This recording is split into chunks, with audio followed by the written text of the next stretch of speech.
বিসমিল্লাহির রহমানির রহিম। সম্মানিত সৌদি প্রবাসীরা, আসসালামু আলাইকুম ওয়া রাহমাতুল্লাহি ওয়া বারাকাতুহু।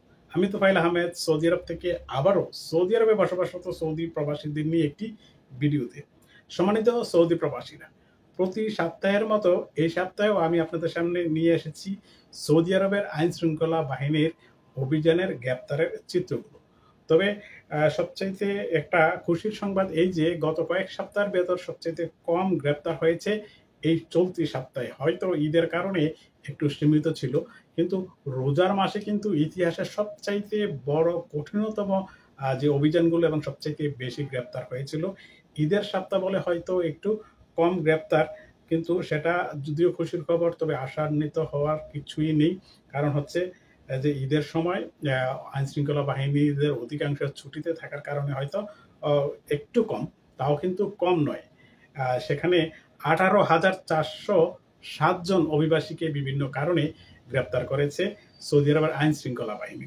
তো এটাকে খুশির সংবাদ কিংবা কমও বলা যায় না। এর ভিতরে আপনি দেখুন, গত 2 সপ্তাহে গ্রেপ্তার হয়েছে 34,201 জন, তার ভিতরে 32,453 জন পুরুষ এবং 1,748 জন নারী।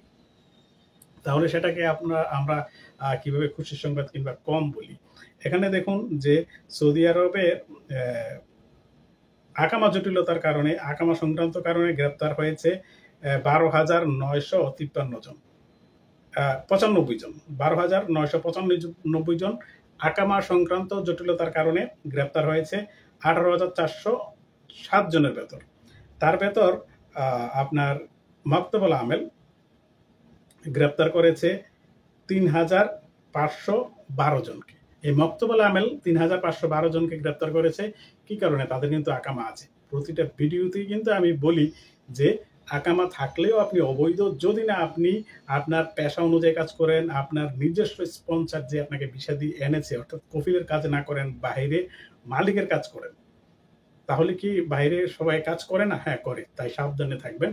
কারণ হচ্ছে বাইরে কাজ করলে আপনি, যারা একামা নাই, অবৈধভাবে বসবাস করে ধরা পড়লে, রাস্তাঘাটে যে কোনো জায়গায় ধরা পড়লে তাকে জেলে নিয়ে 5 থেকে 7 দিনের ভেতর তাকে দেশে পাঠিয়ে দিল। কিন্তু আপনার যদি আকামা আছে, আপনি সেম প্রফেশনে কাজ করছেন না, আপনার কফিলের কাজ করছেন না, অন্য মালিকের কাজ করছেন, তখন কিন্তু যে প্রতিষ্ঠানে আপনি কাজ করছেন সেই প্রতিষ্ঠানকে জরিমানা করা হবে, আপনাকে জরিমানা করা হবে, আপনার কফিলকে জরিমানা করা হবে, এবং সেই সকল জরিমানা পে করার পর, আপনার জেল জরিমানার পরে আপনাকে দেশে পাঠাবে। আপনি কখনো সৌদি আরবে আর আসতে পারবেন না। তাই আমার কথাতে আপনারা যুক্তি পান কিনা যে আকামা যাদের নেই তাদের থেকে আকামাধারীদের অসুবিধা বেশি, যদি আপনি আপনার নিজস্ব কবিলের কাজ না করেন। তাই সাবধানে থাকবেন। আর 1,900 জনকে বর্ডার ক্রস করার, আসা যাওয়ার কারণে গ্রেপ্তার করেছে, যদিও সেটা ইয়েমেন এবং ইথিওপিয়ার নাগরিকদের হয়। আমরা বাংলাদেশি ইন্ডিয়ানদের সেটা প্রয়োজন পড়ে না। তাই সম্মানিত সৌদি প্রবাসীরা যে যেখানে আছেন, সবসময় একটু সাবধানে চলাফেরা করবেন, অপ্রয়োজনে বাইরে ঘোরাফেরা করবেন না। বিশেষ করে যারা ফ্রি ভিসা নামক ভিসায় আছেন, আপনারা আপনাদের যেই মালিকের কাজ করেন সেখানে নিজেকে নিরাপদ রেখে কাজ করবেন। আকামা আছে বলেই সামনে কোনো জটিলতা কিংবা ফ্রন্ট সাইডে যদি কোনো ধরনের বিশৃঙ্খলা দেখা দেয়, আইন শৃঙ্খলা বাহিনীর মক্তবুল আমল এসে যায়, বুক ফুলিয়ে যাবেন না সেখানে কথা বলতে। তাহলেই কিন্তু সন্দেহ করে আপনাকে ধরে নিয়ে যাবে। তো সবাই ভালো থাকুন, সুস্থ থাকুন, নিরাপদে থাকুন। আল্লাহ হাফেজ। আসসালামু আলাইকুম ওয়া রাহমাতুল্লাহি ওয়া বারাকাতুহু।